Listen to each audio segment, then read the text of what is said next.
Subscribe now and press the bell icon. Never miss an update. सौभाग्यशाली गुरुमुख प्रेमियों, आप सभी का अपने सद्गुरु के प्रति इतना निष्ठा और प्रेम होता है कि आप अपना सर्वस्व सद्गुरु के चरणों में कुर्बान करने से कभी नहीं चूकते। दूसरी ओर जो मनमुख हैं, जिन्हें संत महापुरुषों की चरण शरण नहीं मिली है, उनसे सुविवेक नहीं मिला है, वे संसार के मिथ्या पदार्थों को प्राप्त करने के लिए झूठ का सहारा लेकर असल वस्तु का त्याग कर देते हैं। कहते हैं एक संत जी अपने शिष्य के साथ भ्रमण कर रहे थे। एक गांव में पहुंचकर वे सत्संग प्रवचन कर रहे थे, जिन्हें श्रवण करने के लिए सैकड़ों श्रद्धालु प्रेमी वहां पर आने लगे। इसी प्रकार कुछ दिनों तक वहां नित्य सत्संग का कार्यक्रम चलता रहा। एक मनमुख भी प्रतिदिन सत्संग में सम्मिलित होता और देखता कि संतों को अनेक प्रकार के स्वादिष्ट व्यंजन भेंट स्वरूप मिलते हैं। मन में सोचने लगा कि मैं भी इनके संग हो लेता हूँ, खाने पीने को भी बहुत मिलेगा और काम धंधा भी कुछ नहीं करना पड़ेगा। संत जी जब वहाँ से आगे जाने लगे तो वह मनमुख भी प्रार्थना करके उनके साथ हो लिया। वहाँ के लोगों ने मार्ग में खाने के लिए एक पोटली में 8 रोटियां बांध दी। वे तीनों वहाँ से चल दिए। मनमुख की सुरती तो केवल खाने पीने में ही लगी थी, इसलिए उसका पूरा ध्यान उन रोटियों में लगा हुआ था। सोचने लगा कि रोटियां तो 8 हैं और हम खाने वाले 3 लोग। अवश्य ही ये दोनों तो स्वयं 3-3 खा लेंगे और मुझे 2 ही देंगे, फिर मेरी भूख कैसे मिटेगी। उसने क्या किया, जैसे ही महात्मा जी व उनका शिष्य नदी में स्नान करने के लिए गए तो उसने झटपट पोटली खोली और 2 रोटियां निकालकर खा गया। बाकी बची हुई 6 रोटियां पोटली में वैसे ही बांध कर रख दी। स्नान से निवृत्त होकर महात्मा जी ने खाने के लिए पोटली खोली।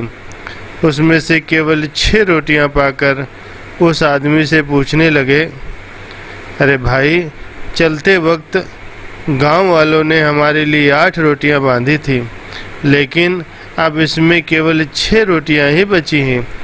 क्या 2 रोटियां तुमने खाई हैं? मनमुख थोड़ा क्रोधित होकर बोला कि आप मुझे भूखा समझ रहे हो जो आप मुझ पर संशय करते हो। महात्मा जी ने प्यार से कहा, हमने तो तुमसे सहज ही पूछ लिया था, अगर तुमने नहीं खाई हैं तो कोई बात नहीं। और वे वहाँ से आगे चल दिए। रास्ते में एक नदी आई। महात्मा जी और उनका शिष्य तो नाम सुमरण करते हुए उस नदी से पार हो गए। मनमुख बीच में ही गोते खाने लगा और महात्मा जी को विनती करने लगा कि महाराज मुझे बचाओ। महात्मा जी ने कहा कि राम राम कहते रहो तो राम तुझे अवश्य ही पार ले जाएंगे। मनमुख आज्ञा मानकर राम राम कहता गया और बड़ी सुगमता से नदी के पार हो गया। नदी पार कर लेने के पश्चात महात्मा जी ने उससे कहा कि जिस राम ने तुम्हें नदी में डूबने से बचाया है, उनको सब जगह प्रत्यक्ष मानकर सच सच बताओ, क्या वे रोटियां तुमने खाई थी? उसने साफ इनकार कर दिया। चलते चलते फिर वे एक घने जंगल में प्रवेश कर गए। तभी जोरों से एक शेर के दहाड़ने की आवाज़ सुनाई दी।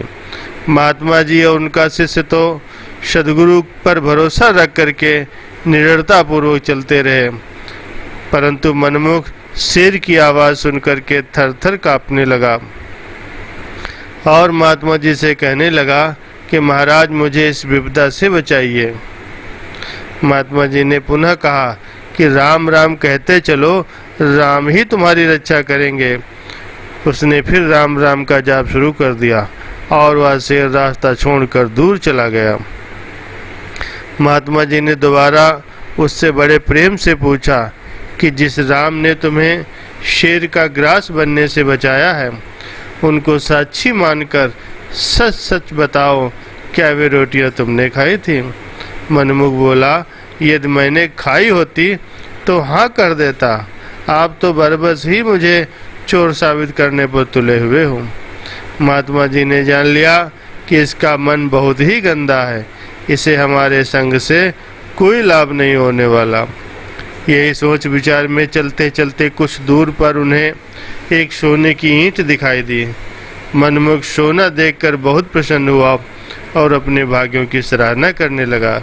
महात्मा जी ने कहा कि इसके बराबर 4 हिस्से कर दो, एक हिस्सा हमारा, एक शिष्य का और एक इस आदमी का और एक उसका जिसने 2 रोटियां खाई थी। ये सुनकर वो मनमुख झट से बोल पड़ा कि वे 2 रोटियां तो मैंने ही खाई थी, फिर क्या आप मुझे ये हिस्सा भी दे देंगे? महात्मा जी ने कहा, हमने सोना लेकर क्या करना है? तुम यह सारे का सारा सोना लेकर के घर लौट जाओ, हम तो अभी और आगे जाएंगे। मनमुख तो चाहता भी यही था। वह खुशी खुशी महात्मा जी की बात स्वीकार करके सोने की ईंट को बगल में दबाकर वहां से घर की ओर चल दिया। फिर वापस उसी जंगल से गुजर रहा था कि शेर ने आक्रमण करके उसे मार गिराया। महात्मा जी से भी बिछड़ा और माया ने भी साथ नहीं दिया। ऐसे लोग जो झूठ के पीछे सच का त्याग कर देते हैं, वे जीवन की बाजी हार जाते हैं। झूठा धन तो साथ जाता नहीं और सच्चा धन उनके पास होता नहीं, इसीलिए वे दोनों हाथ खाली करके इस संसार से जाते हैं। कहते हैं कि झूठी माया को एकत्र करने में जो उम्र गुजारते हैं, आंखें होते हुए भी निज स्वरूप नहीं पहचानते हैं।